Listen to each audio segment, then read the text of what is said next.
Beg pardon for troubling you, only the door was open. But the front gate was not. No. What do you want? Have you got any spare food? Spare food? What's that when it's at home? Hang on, wait.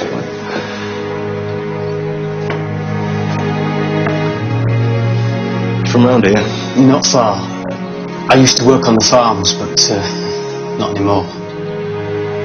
You get that in the wall? Don't pity me. I'm one of the lucky ones.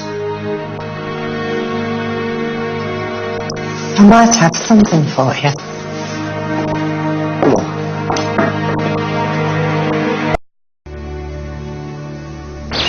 I had to get out of that kitchen if I'm not to be found dead under the table. It's like cooking a banquet 3 times a day. It is a lot of extra work, whatever they say, even with the helpers. Don't think they lighten the load. Mrs. Bird, what's going on? I knew I'd be found out sooner or later. At least it's you. Found out doing what? What does it look like? Well, I don't know what it looks like. Except some kind of soup kitchen. You better come inside.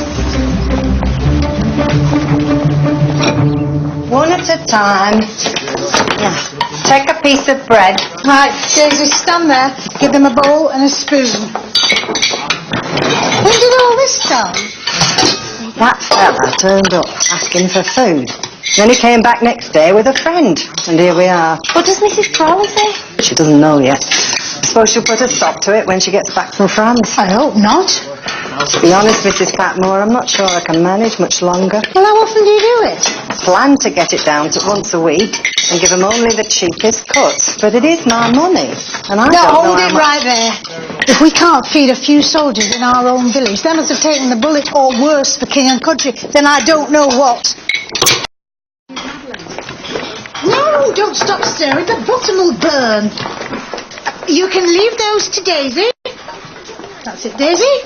Put them in the special storage area. What do you want? Can I borrow some baking soda? Borrow? Why? Are you planning to give it back?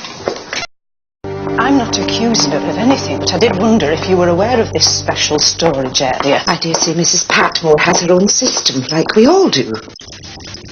Right. Well, I'll say good night. Good night.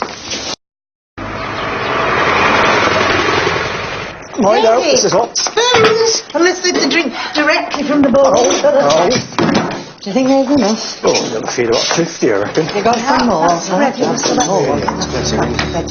we're going to feed a bit. May we come in? Your ladyship. What a surprise. O'Brien seemed to think that you and Mrs. Bird were engaged in a commercial venture of some sort, so I came to see for myself. We are not, your ladyship. I agree that's not what it looks like. We feed these men once a week, and I'm not ashamed of it. I'll be back before luncheon at the big house. I'm sure.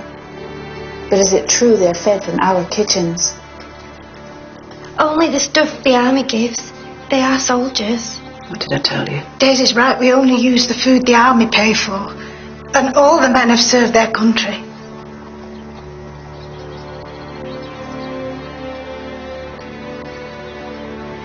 In future, I would prefer it if you would use food paid for by the house.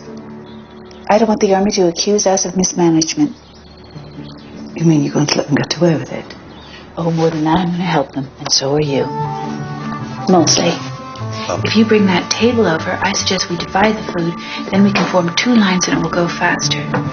O'Brien, you can manage the bread. Daisy? I've got my lady. Stew, man. That's all right. See you all.